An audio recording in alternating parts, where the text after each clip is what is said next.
કેમ છો વિદ્યાર્થી મિત્રો? ધોરણ 12 ની અંદર આપણે ચેપ્ટર નંબર 6 ભણી રહ્યા છે, આનુવંશિકતાનો આણ્વીય આધાર. આપણે જે ટોપિક ભણી રહ્યા છે એ છે ભાષાંતર. આ લેક્ચરમાં આપણે ભાષાંતરની પ્રક્રિયા પૂરી થશે, જે છેલ્લા 2 લેક્ચરથી ચાલી રહી છે. ટોટલ 3 લેક્ચરમાં આ પ્રક્રિયા પૂરી થશે. ભાષાંતર માટે વિદ્યાર્થી મિત્રો આપણને એટલું ખબર છે કે ભાષાંતર એક એવી પ્રક્રિયા છે કે જેમાં એમિનો એસિડનું બહુલીકરણ થશે અને પોલીપેપ્ટાઇડની આખી શૃંખલાનું નિર્માણ થશે. જે આગળ આકૃતિ સાથે આપણે ભણેલા છે. વચ્ચે નીચે mRNA ની એક ખંડ હોય, લાઈન હોય, એના ઉપર રિબોઝોમ આવીને ગોઠવાય. રિબોઝોમ પર tRNA આવે. mRNA ના જે પણ સંકેત હોય એના પ્રતિસંકેત લઈને tRNA આવે અને વારાફરતી એમિનો એસિડનું સર્જન કરે છે. આમ આ પ્રક્રિયામાં, ભાષાંતરની ક્રિયામાં કયા એમિનો એસિડ બનશે એનો આધાર mRNA પર રહેલો છે, કારણ કે mRNA જે પણ સંકેત આપે એના આધારે જ tRNA એમિનો એસિડનું નિર્માણ કરે. વળી દરેક એમિનો એસિડને બીજા એમિનો એસિડ સાથે જોડાવા માટે પેપ્ટાઇડ બંધ બનાવવો પડે, તો જ પોલીપેપ્ટાઇડ બને. અને પેપ્ટાઇડ બંધ બનવા માટે તો શક્તિની જરૂર પડે. ત્યારે પ્રારંભિક અવસ્થાની અંદર એમિનો એસિડ જાતે જ સક્રિય થાય અને એટીપી ની મદદથી અથવા એટીપી ની હાજરીમાં નજીકના tRNA સાથે જોડાઈ જાય, જેને tRNA નું આવેશીકરણ અથવા તો tRNA એમિનો એસાઇલેશન તરીકે ઓળખવામાં આવે. જ્યારે આવા બે આવેશિત tRNA એકબીજાની નજીક આવે ત્યારે એકબીજા સાથે જોડાય અને પેપ્ટાઇડ બંધનું નિર્માણ કરે. અને જો આ પ્રક્રિયામાં કોઈ ઉત્પ્રેરક હાજર હોય તો આ પેપ્ટાઇડ બનવાની પ્રક્રિયા ઝડપથી થવા લાગે છે. તો જે આપણે લાસ્ટ લેક્ચરમાં ભણ્યા એ મુજબ રિબોઝોમ જે mRNA માં વચ્ચે ગોઠવાયેલો છે, જેને કોષની ફેક્ટરી પણ કહેવામાં આવે છે. આ રિબોઝોમ પ્રોટીન સંશ્લેષણ કરવા માટે જવાબદાર ઘટક છે. કેમ? કારણ કે રિબોઝોમની અંદર પ્રોટીન સંશ્લેષણ માટેના અલગ અલગ RNAs તથા 80 પ્રકારના પ્રોટીન બનાવવા માટેના લક્ષણો હાજર છે. હવે એમ વિચારો કે આ રિબોઝોમ જો નિષ્ક્રિય અવસ્થામાં હશે તો એના બે ભાગ પડશે, એક નાનો અને એક મોટો પેટા એકમ. એમાંથી એનો નાનો પેટા એકમ mRNA સાથે સંકળાઈને પ્રોટીન સંશ્લેષણ કરવાની પ્રક્રિયા કરશે, એટલે કે ભાષાંતરને શરૂ કરશે.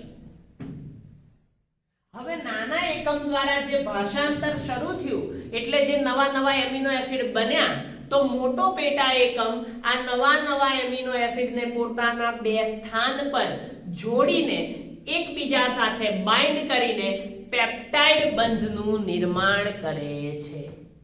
જે મોટો પેટા એકમ છે એ શું કરે છે? પેપ્ટાઇડ બંધનું નિર્માણ કરવા લાગે છે. આમ એક પછી એક નવા tRNA દ્વારા નવા એમિનો એસિડની શૃંખલા બને છે. એમિનો એસિડની આખી ચેઇન બની જાય છે, જેને પોલીપેપ્ટાઇડની શૃંખલા આપણે કહીએ છીએ વિદ્યાર્થી મિત્રો.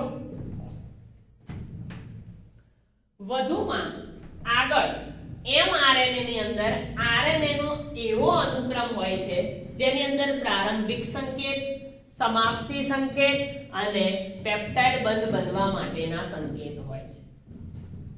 અને સાથે સાથે જ આ mRNA પાસે એવો અનુક્રમ પણ હોય છે જે કોઈ પણ જાતની ભાષાંતરની પ્રક્રિયામાં ભાગ લેતો નથી, જેને ભાષાંતર રહિત વિસ્તાર એટલે કે અનટ્રાન્સલેટેડ રિજિયન્સ તરીકે ઓળખવામાં આવે છે. આ જે અનટ્રાન્સલેટેડ રિજિયન છે કે જે ભાષાંતર આવેલા છે mRNA પર, પણ ભાષાંતરની પ્રક્રિયામાં કોઈ ભાગ લેતા નથી, એ 5' છેડા એટલે કે પ્રારંભ અને 3' છેડા એટલે કે અંતિમ છેડા આ બંને પર હાજર હોય છે.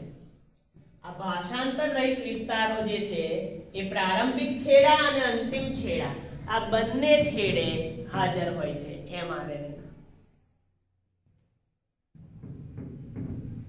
તે કાર્યક્ષમ ભાષાંતર ક્રિયા માટે આવશ્યક છે. બરાબર, ભાષાંતરની પ્રક્રિયા ભલે નથી કરતા પણ ભાષાંતરની ક્રિયા માટે આવશ્યક છે. કારણ કે આપણને ખબર છે કે દરેક એમિનો એસિડ માટે tRNA છે, પ્રારંભ માટે છે પણ અંતિમ માટે નથી. તો અંત તો આવશે ને ભાષાંતરનો, તો એ અંત શેના દ્વારા આવશે? UTRS દ્વારા, ભાષાંતર રહિત વિસ્તાર દ્વારા, જે સમાપ્તિ સંકેત પાસે છે. એટલે કે કાર્યક્ષમ ભાષાંતર થવું હોય તો UTR હાજર હોવા જોઈએ. હવે ભાષાંતરના પ્રારંભ માટે જે રિબોસોમ છે એ mRNA ના ઉચિત સંકેત AUG, આપણે એને પ્રારંભિક સંકેત કહીએ છીએ ને, એટલે ભાષાંતરના પ્રારંભ માટે રિબોસોમ AUG સાથે જોડાય છે. યાદ રાખવાનું, AUG શેના નિર્માણ માટે જવાબદાર છે? મિથિયોનિન. બરાબર, તો ભાષાંતરના પ્રારંભ માટે રિબોસોમ mRNA પર આવેલા AUG સાથે જોડાય છે અને તેની ઓળખ ફક્ત પ્રારંભિક tRNA દ્વારા કરવામાં આવે છે. કારણ કે દરેક એમિનો એસિડ માટે એનો tRNA હોય. પ્રારંભ માટે છે પ્રારંભિક tRNA. એકવાર રિબોસોમે ભાષાંતરની પ્રક્રિયા ચાલુ કરાવી દીધી એટલે હવે આ રિબોસોમ આગળ વધીને પ્રોટીન સંશ્લેષણનો પ્રલંબન ક્રિયામાં આગળ વધે છે. અને આ પ્રલંબનની ક્રિયામાં જ્યારે રિબોસોમ આગળ વધે ત્યારે એમિનો એસિડ tRNA સાથે જોડાઈ જાય. એમિનો એસિડ tRNA સાથે જોડાવા લાગે અને એક આખી જટિલ રચનાનું નિર્માણ થાય. રિબોસોમે AUG સાથે જોડાઈને ભાષાંતર શરૂ કર્યું. આ એમિનો એસિડ tRNA દ્વારા, પ્રારંભિક tRNA દ્વારા પ્રક્રિયા ચાલુ થઈ એટલે રિબોસોમ હવે આગળ ભાષાંતરમાં, પ્રોટીન સંશ્લેષણમાં, પ્રલંબનમાં ગયો. ત્યારે જે એમિનો એસિડ બન્યા હતા એ હવે tRNA સાથે જોડાવા લાગ્યા અને એક આખી જટિલ રચના બની. અને આગળ વધી tRNA પર જે પણ કંઈ પ્રતિસંકેત આવેલા છે એની સાથે એને સમાન પૂરક બેઝને બનાવી mRNA ના ઉચિત સંકેત સાથે જોડાઈ જાય છે. ઉદાહરણ તરીકે mRNA પર UUA હોય, સોરી UUA હોય તો અહીં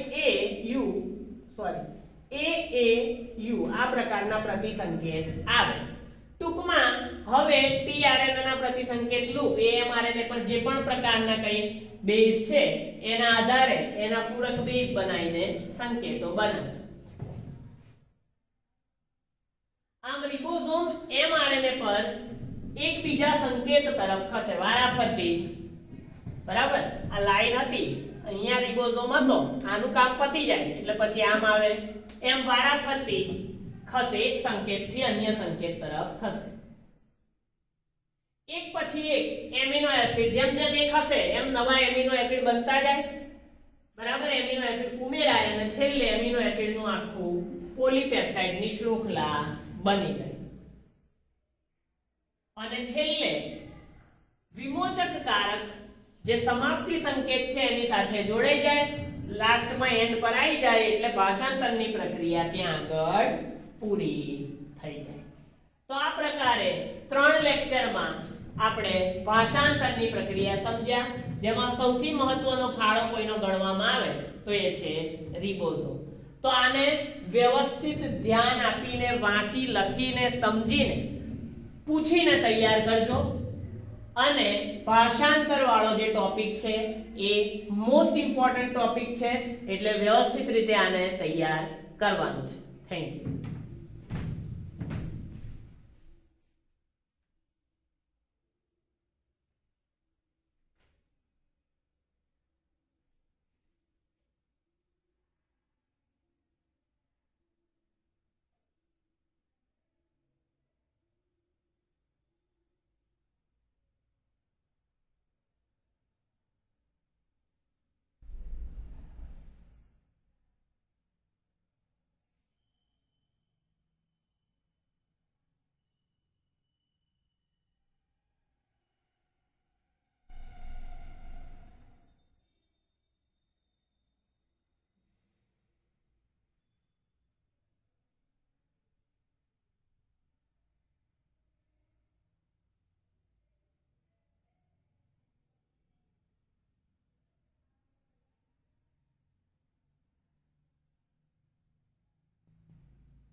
કેમ છો વિદ્યાર્થી મિત્રો?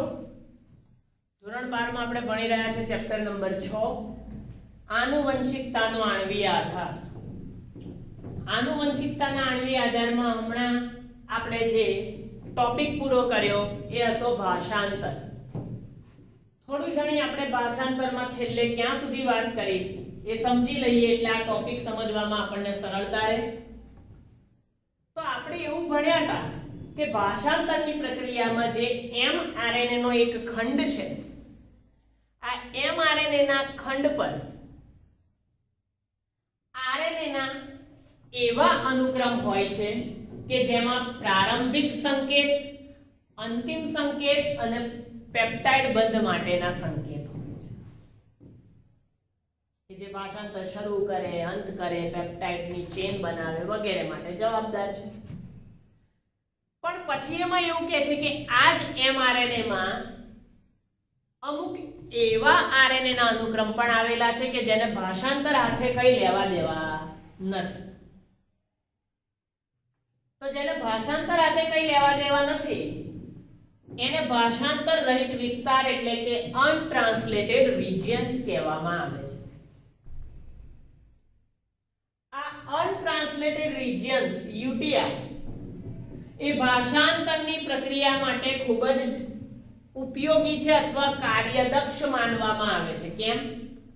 જો UTRS નહીં હોય તો ભાષાંતરની પ્રક્રિયાને અટકાવી શકાશે નહીં, કારણ કે આ ભાષાંતર રહિત વિસ્તાર એ 3' છેડા પર એટલે કે પ્રારંભમાં પણ હોય mRNA ના અને 5' છેડા એટલે કે અંતમાં પણ હોય છે. અને ભાષાંતરની પ્રક્રિયામાં એને કાર્યદક્ષ માનવામાં આવે છે, કારણ કે ભાષાંતરની શરૂઆતમાં એમિનો એસિડ માટે તો પ્રારંભિક tRNA છે, પણ ભાષાંતરનો અંત કરવા માટે કોઈ અંતિમ tRNA છે નહીં. એટલે એ સમયે આ અનટ્રાન્સલેટેડ રિજિયન્સ જે છે એ ખૂબ જ મહત્વનો ભાગ ભજવશે. એટલે UTRS એ આ ભાષાંતરની પ્રક્રિયામાં ખૂબ જ ઉપયોગી માનવામાં આવે છે. હવે આપણે વાત કરીએ કે જે રિબોસોમ છે એ પ્રારંભિક એમિનો એસિડ બનાવવા માટે પ્રારંભિક tRNA ની હાજરીમાં ત્યાં જોડાઈ જશે, એટલે એવું કહેવાય રિબોસોમ AUG સાથે જોડાય, જે મિથિયોનિન માટેનો સંકેત છે અને પ્રારંભિક સંકેત છે, એના દ્વારા જોડાઈને ભાષાંતરને શરૂ તો કરી દે છે, પણ પછી આ રિબોસોમ આગળ જઈને ભાષાંતરની અથવા તો પ્રોટીન સંશ્લેષણનો જે પ્રલંબન વિસ્તાર છે એમાં દાખલ થઈ જાય છે. એકવાર એ પ્રલંબન વિસ્તારમાં રિબોસોમ દાખલ થયો એટલે હવે જે પણ કંઈ એમિનો એસિડ બને છે એ એમિનો એસિડને એકબીજા સાથે જોડીને tRNA સાથે જોડીને પોલીપેપ્ટાઇડ બનાવે અને એક જટિલ રચનાનું નિર્માણ થાય છે. એક આખી જટિલ રચનાનું એમાં નિર્માણ થાય છે, જેના દ્વારા પોલીપેપ્ટાઇડની આખી ચેઇન બને છે. આમ જેમ જેમ રિબોસોમ mRNA પર આવેલા સંકેતો અને એને આધારિત પૂરક સંકેતો બનાવીને એમિનો એસિડ બનાવે, જેમ તેમ સંકેતોનો એમિનો એસિડ બને એમ એમ એ mRNA ના ખંડમાં ખસે છે, એક સંકેતથી બીજા સંકેત તરફ, અને એક પછી એક એમિનો એસિડ બને છે અને આ રીતે આખી પેપ્ટાઇડ શૃંખલાનું નિર્માણ થાય છે. અને જ્યારે રિબોસોમ ખસતો ખસતો mRNA ના સમાપ્તિ વિસ્તાર તરફ પહોંચે ત્યારે આ ભાષાંતરની પ્રક્રિયા પૂરી થાય છે. તો આ ભાષાંતરની પ્રક્રિયાઓમાં જનીનનો ફાળો શું? જનીનોએ શું ફાળો આપ્યો હશે એ વસ્તુ આપણે અહીંયા ભણવાની છે. જનીન અભિવ્યક્તિનું નિયમ. તો જનીન જે અભિવ્યક્ત થયા એના લીધે પોલીપેપ્ટાઇડનું નિર્માણ થયું. આપણે એવું કહ્યું ને ભાષાંતરની પ્રક્રિયામાં એમિનો એસિડ જોડાયા, પેપ્ટાઇડ બંધ બન્યા, એના લીધે પોલીપેપ્ટાઇડની શૃંખલા બની, પણ એ પોલીપેપ્ટાઇડની શૃંખલા બનાવવા માટે મહત્વનો ફાળો જનીનનો છે કે જનીન અભિવ્યક્ત થયા એટલે આ પોલીપેપ્ટાઇડની શૃંખલા બની. જનીનો અભિવ્યક્ત થવાથી પોલીપેપ્ટાઇડની શૃંખલાનું નિર્માણ થયું. અને આ વસ્તુને ઘણા બધા સ્તરે નિયમન કરી શકાય છે. જનીન અભિવ્યક્તિનું નિયમન ઘણા બધા સ્તરે થઈ શકે છે, જેના ઉદાહરણમાં આપણે ભણીએ કે સુકોષ કેન્દ્રી સજીવની અંદર, બરાબર, સુકોષ કેન્દ્રી સજીવની અંદર પ્રત્યાંકન સ્તરમાં પણ જનીન અભિવ્યક્ત થાય છે.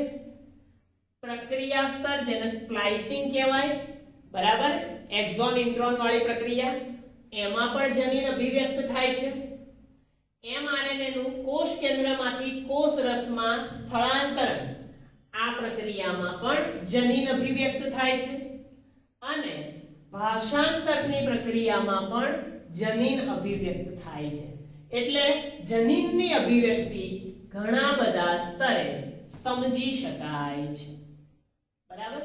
આ જનીન અભિવ્યક્તિની વાત છે. હવે આપણે અહીંયા જોઈએ કે કોષમાં જનીન આવેલું હોય તો કોષમાં જનીન એક વિશિષ્ટ કાર્ય અથવા તો ઘણા બધા કાર્યો કરવા માટે અભિવ્યક્ત થાય છે. કોષમાં જનીન કોઈ એક વિશિષ્ટ કાર્ય પણ કરી શકે અથવા તો ઘણા બધા કાર્યો માટે પણ અભિવ્યક્ત થાય છે. કઈ રીતે? તો એને આપણે એક ઉદાહરણ દ્વારા સમજીએ. ઉદાહરણ છે એક બેક્ટેરિયા ઇકોલાઈ. આ ઇકોલાઈ બેક્ટેરિયામાં રહેલો બીટા ગેલેક્ટોસિડેઝ ઉત્સેચક છે, બરાબર, લખી દેવાનું. જનીન એક સાથે ઘણી બધી વસ્તુઓ માટે કેમનું અભિવ્યક્ત થાય છે એની વાત છે. ઇકોલાઈની અંદર બીટા ગેલેક્ટોસિડેઝ ઉત્સેચક એ ડાયસેકેરાઇડ લેક્ટોઝનું, બે મોનોસેકેરાઇડ ભેગા થાય એટલે ડાયસેકેરાઇડ બને, બરાબર. તો આ બીટા ગેલેક્ટોસિડેઝ એ ડાયસેકેરાઇડ લેક્ટોઝનું જળ વિભાજન કરે, એને તોડી નાખે અને એમાંથી બે મોનોસેકેરાઇડ ગેલેક્ટોઝ અને ગ્લુકોઝ બનાવે છે. ઇકોલાઈની અંદર બીટા ગેલેક્ટોસિડેઝ ઉત્સેચક ડાયસેકેરાઇડ લેક્ટોઝનું જળ વિભાજન કરે અને એમાંથી ગેલેક્ટોઝ અને ગ્લુકોઝ બનાવે છે, બે મોનોસેકેરાઇડ બનાવે છે, જે બેક્ટેરિયા માટે ઊર્જાનો સ્ત્રોત આપે છે, જે આ બેક્ટેરિયાને ઊર્જા આપે છે પોતાની વૃદ્ધિ અને વિકાસ માટે. હવે જો એવું માની લો કે જો બેક્ટેરિયા પાસે લેક્ટોઝ છે જ નહીં, લેક્ટોઝ નથી, તો બીટા ગેલેક્ટોસિડેઝ લેક્ટોઝનું જળ વિભાજન કરીને ગેલેક્ટોઝ ને ગ્લુકોઝ બનાવશે નહીં, તો એને શક્તિ મળશે નહીં. જો બેક્ટેરિયા પાસે લેક્ટોઝની ગેરહાજરી હોય તો આ બીટા ગેલેક્ટોસિડેઝ ઉત્સેચકના સંશ્લેષણની જરૂર પડતી નથી. એની પાસે લેક્ટોઝ જ નથી, તો એમાંથી ગેલેક્ટોઝ ને ગ્લુકોઝ બનવાના જ નથી, તો એને આ બીટા ગેલેક્ટોસિડેઝ ઉત્સેચકની કોઈ જરૂર છે નહીં. આમ એક ચયાપચયક દેહધાર્મિક સ્થિતિ કે જે જનીન અભિવ્યક્તિનું નિયમન કરે છે. આમ આ ચયાપચયની પ્રક્રિયા અથવા તો બેક્ટેરિયાની દેહધાર્મિક સ્થિતિ એ જનીન અભિવ્યક્તિનું નિયંત્રણ કરે છે. એટલે આવી દરેક પ્રક્રિયાઓમાં જનીન કંઈક ને કંઈક કાર્યો સાથે જોડાયેલા હોય છે.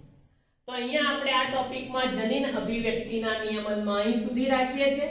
આગળના ટોપિકમાં આ જે જનીન અભિવ્યક્તિ છે એના વિશે વધુ માહિતી મેળવીશું. તો ત્યાં સુધી આને વ્યવસ્થિત વાંચીને, લખીને, સમજીને તૈયાર કરી દેજો. ન ખબર પડે ત્યાં અવશ્ય પૂછી લેવું અને આ ચેપ્ટર છે એના કોઈ પણ વિડિયો સ્કીપ કરવા નહીં. વારંવાર આ વિડિયોને તમે સાંભળશો તો તમને વધુ સરળતાથી સમજાશે, કારણ કે બુક કરતા બને એટલું સહેલા શબ્દોમાં તમને સમજાવવાનો પ્રયાસ કર્યો છે. Okay, thank you.